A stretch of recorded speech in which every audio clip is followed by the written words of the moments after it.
I'm Bruce Irvine, and I farm here with my wife and 2 daughters. It's talking 3 over there. 650 acre farm with 400 ewes and 110 suckler cows. And I'm Tim Geraghty, so I'm a farm animal vet working here in the northeast of Scotland, and I'm also very lucky to be one of Bruce's management team, and so I've been getting to know Bruce and family over the last few years through the Monitor Farm project. During the start of the Monitor Farm process, we identified that I had way too many lamb losses. So with Tim being so kind to be in my management group, he suggested he would come and do a visit and point out stuff that's really common sense, but things that you didn't really think about. So we definitely, like Bruce, what I would notice generally about Bruce, and it's probably across the northeast, probably most of Scotland really, but we're quite good at talking about the bits that could improve. And Bruce would have done that, and certainly, as he said, lamb losses was an area that we wanted to see improve. But before, and essentially what we're going to talk about is just, coming out to the farm and trying to have somebody with just a fresh pair of eyes onto the setup at lambing time. And I think that's a very powerful thing that can be done, because you see your own place every day, and it's hard to see what's right in front of you. Whereas if somebody comes in that doesn't know it so well, that can make a big difference. But before we talk about that, because I guess it's important to note that there was an awful lot going right in Bruce's system. Although we had the lamb loss issue, which is very common, there was a lot going right.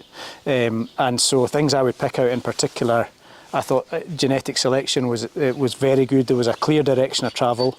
We wanted a low maintenance, easy care ewe with a low body weight, that was able to lamb by herself and rear a good number of lambs. Scanning percentages we wanted to be high. So clarity over genetics, and that programme was well established and running well.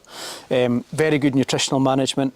So in particular around tupping time, the scans were good, but also in the run up to lambing, Bruce is meticulous over energy and protein. Basically, we talk about this golden 35 days, and Bruce, these sheep don't lose weight in that last month. They're in good nick and they stay in good nick, and as a golden rule, that's critical. So the nutrition was right, and it's still, we've been looking at that today. It's excellent.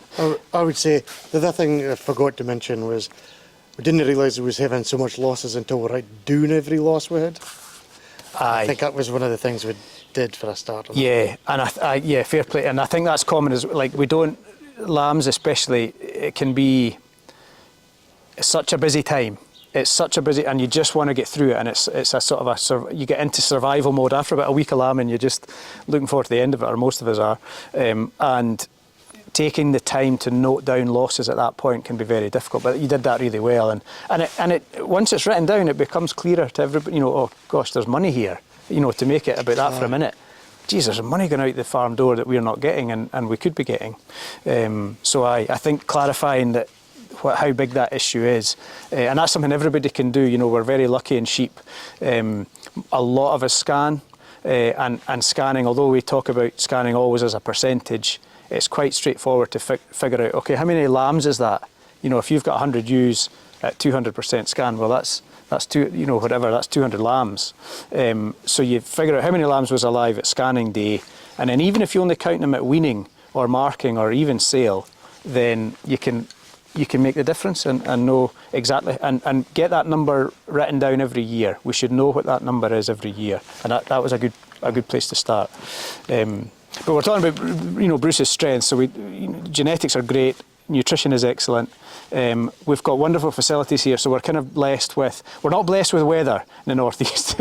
We're kind of exposed, and we're standing here in late March on a gorgeous day. It's not often like this in late March. Usually a fair bit of wind. Exactly, usually wind, usually exposure, usually cold, quite often snow.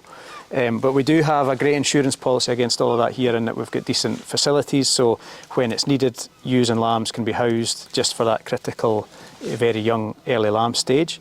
So that's greatly to our advantage. But one of the really big things, and I didn't know that until we came here and physically came on site, is Bruce's method of managing the people that work for him. He's got a great team here, and that includes family members and non-family members, people coming in. But the working culture is exceptional. And I mean, it's relaxed, it's fun, there's laughter and smiles and jokes, but people are also empowered to, make decisions and act independently, and they're trained properly.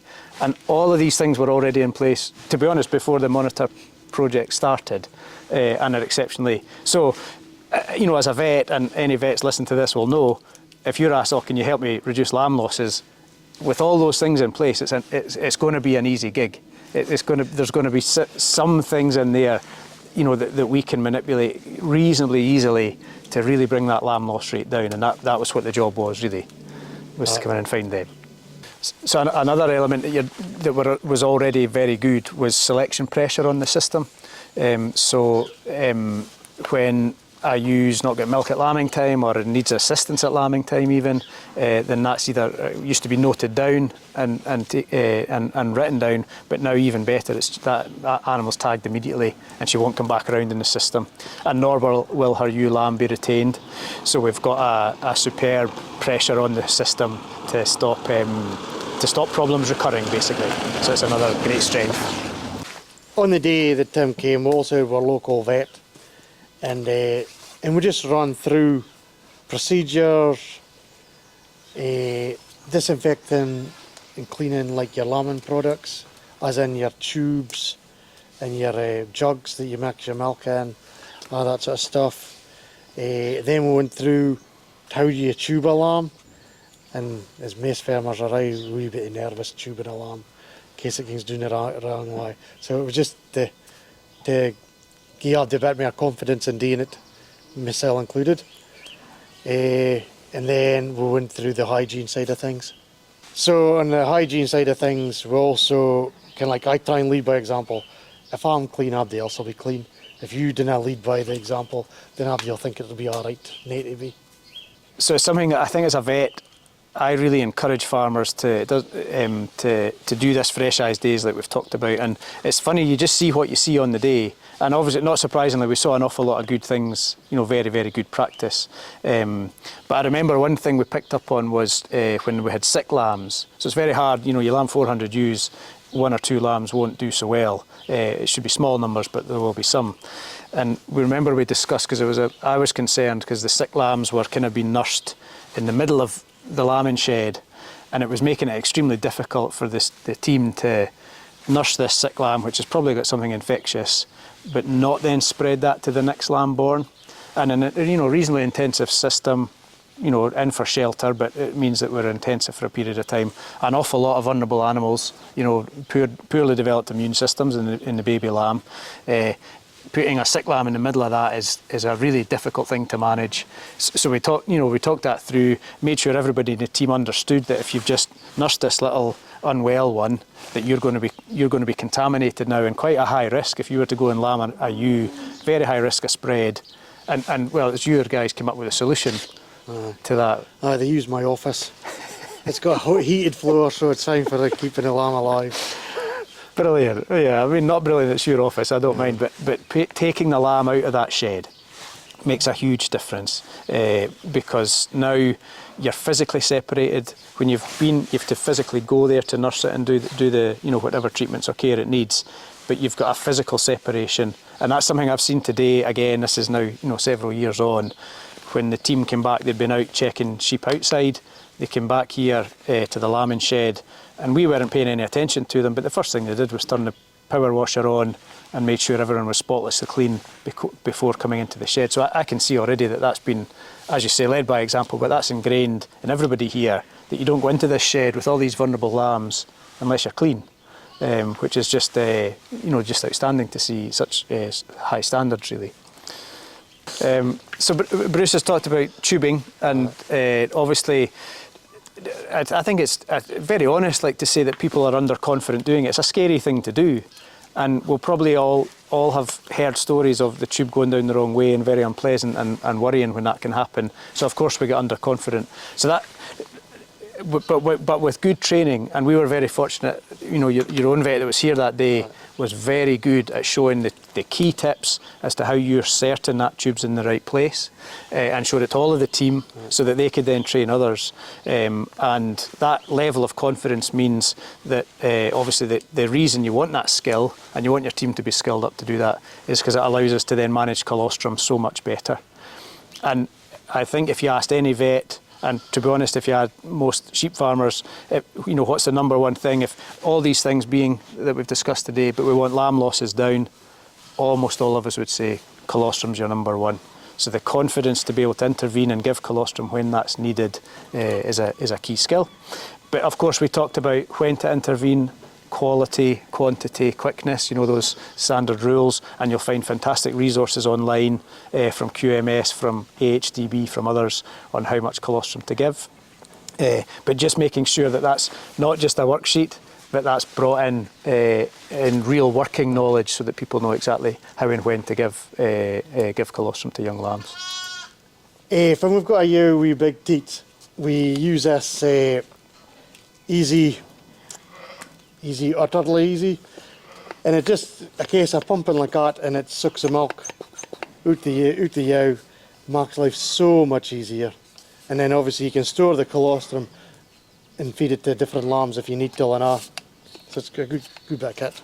Yeah, and you were one of the first guys that showed me that, and that it was the same day, and I think it's excellent. Just a closed system, so the stuff that you harvest is going to be very clean. You can't get dung and dirt dropping into it as you could do with an open jug.